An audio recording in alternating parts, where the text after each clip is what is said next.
It helps when you hit the right button and turn the camera on. But, who cares? I got it working. It's running now. Welcome to another episode of the Pepper Pack Podcast. I am the Dr. Pepper teacher, Zach Bowman, and I am here by myself today. And you might be asking yourself, or asking me, Zach, what are you wearing? Well,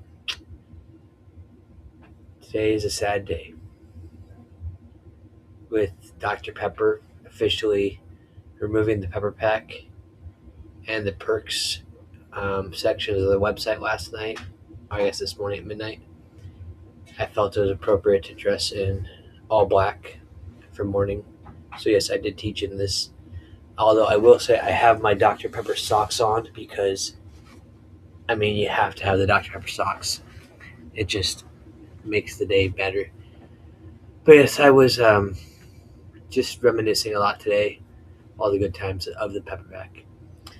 And tonight I actually don't have a can. I stopped by a little bit ago, got my Just a Sip refill today, got my Diet Dr. Pepper with light ice. There's plenty of flavors to stick in there, but I just wanted to keep it simple today. So we'll pretend to crack this open and let's do it together. We got 1, 2, 23. Oh, even when you make it up, it's still a beautiful sound. So yes, if you're in the Wichita, Kansas area, I highly suggest stopping by Just a Sip. Side note, we are projected to get around 10 to 12 inches of snow Friday afternoon, Saturday.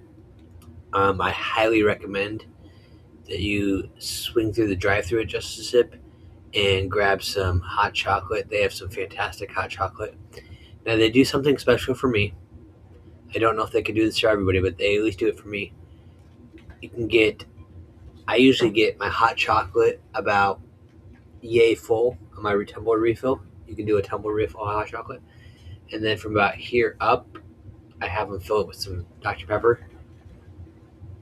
Oh, it is amazing. People always think that's so gross, but dude, I'm telling you, it's so good.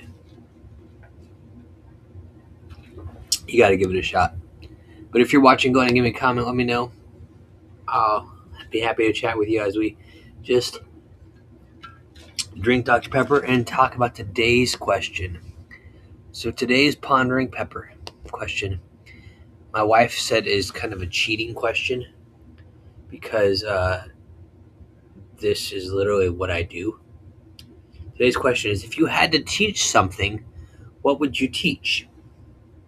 And for those that don't know, I am a teacher, hence the name Dr. Pepper Teacher. I've been teaching for about 12 years now. That makes me feel really old because I still feel like I just got out of college. I'm still learning as a teacher. There's so many things I don't know and things I think I do know.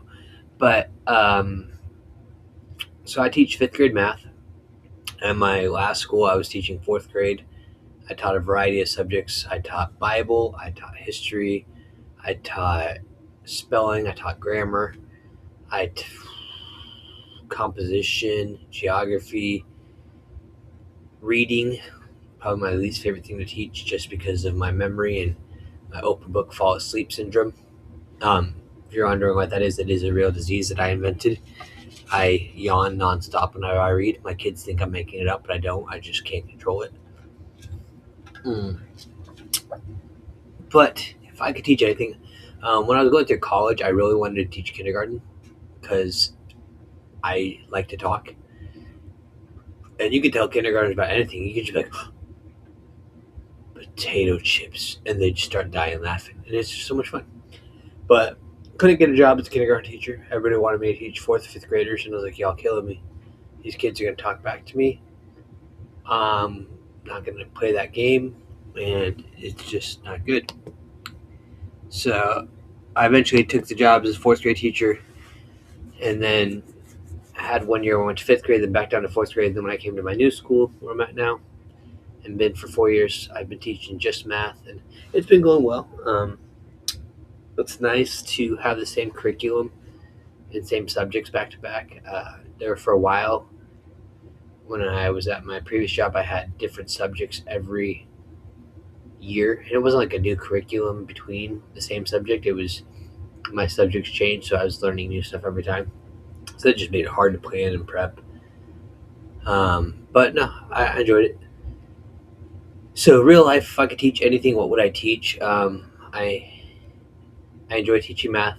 I like numbers. I like finding the patterns and just the equations and how to solve.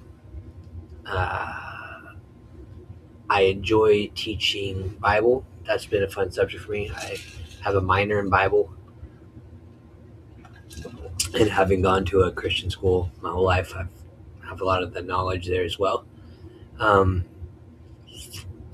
I honestly, when I was in school, I always hated grammar and spelling just because I never understood it. That was my weak thing.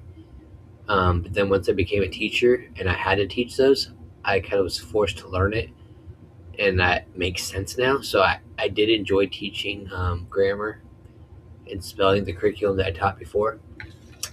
So I wouldn't mind doing that again, but at this point, I know what I'm doing with math. I don't want to mess that up. But as the Dr. Pepper teacher, my favorite thing to do is teach Dr. Pepper history. I get to share that with my students. I have Dr. Pepper memorabilia all over my classroom. On October 24th every year, I give them a pop quiz, emphasis on the word pop, where it is a 23 question um, quiz all about Dr. Pepper, with the final question being, would you like a Dr. Pepper?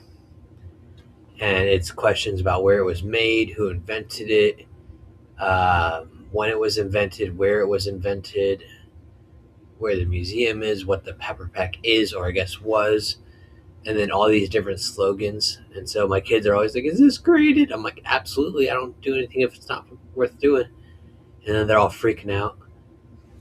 And then the final question is, would you like a Dr. Pepper? And if they answer yes, I give them Dr. Pepper.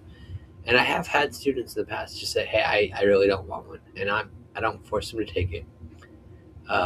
It doesn't go in the grade book, but we grade it at the end to go over the answers so they know what was the correct answer, or what were the correct answers. But it's always fun. So if I could teach something, what would you teach? I would just love to just continue teaching the world about Dr. Pepper. When we first started the podcast, we had a segment on here called Dr. Pepper History, where I would share different facts and fun stuff about Dr. Pepper. I might kick that back out again and start sharing some of those old classic things that just people don't know. Some people don't know what the 1024 in Dr. Pepper means. Some people don't know why there's a 23 on the Dr. Pepper.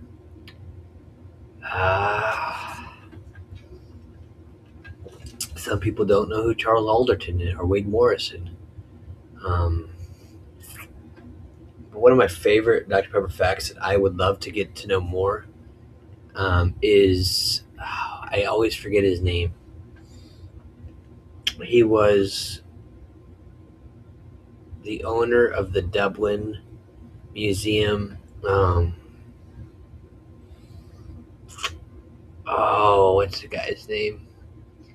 I have a can with his picture on it. Where is it at?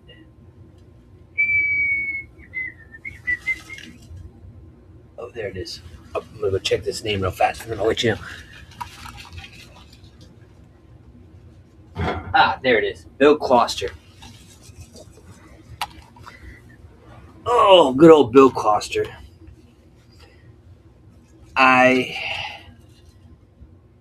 would love to know more about Bill Closter. I would love to go to the Dublin Museum, which is now closed, but I know his personal collection is still in a big warehouse somewhere. I've watched the Antique Archaeologist on the History Channel, where they've actually got to go pick his collection and just go through that big warehouse, and I was like, that would be a dream come true. So if anybody has any connections, that'd be fun. But I need to find some information about him and do some Dr. Pepper history in there that I can share with you guys. And if you happen to know stuff, feel free. Send questions, leave comments, send us messages. Let us know your Dr. Pepper questions. Let us know the Dr. Pepper facts you know or think you know. One of the things I always thought I knew was the meaning behind the name. Um, it was always rumored that Dr. Pepper got its name from Charles Alderton, named it after a doctor in his hometown because he liked a certain girl there, and their last name was Pepper. So he named Dr. Pepper to impress her father.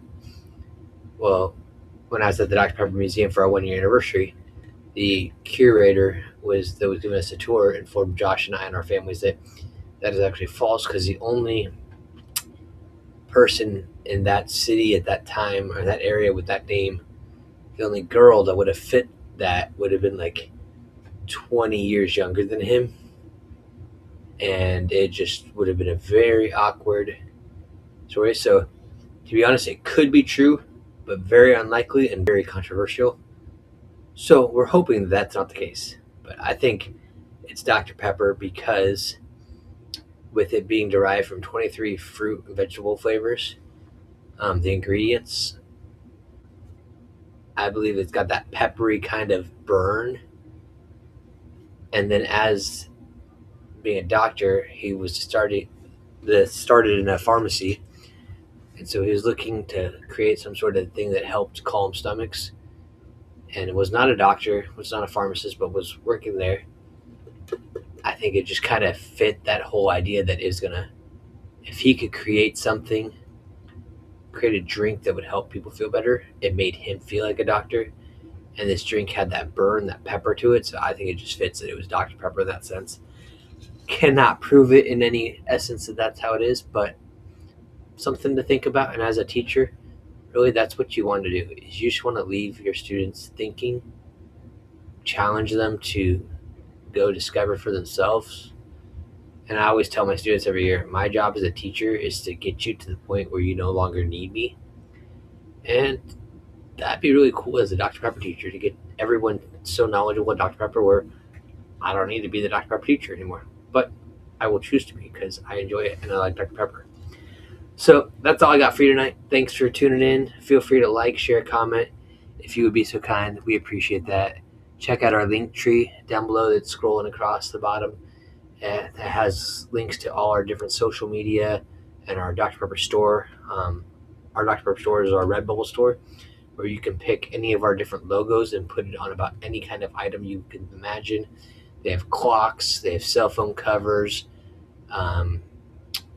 pillows, t-shirts, sweatshirts, shorts, hats. It's awesome. And that portion of those sales come back and help the podcast, help us fund this streaming service. So again, we appreciate that. As always, stay safe, stay caffeinated, be blessed, be a pepper. And until next time, that's not until next time. I can't even remember my own sayings. It's until we drink again. We will see y'all next time.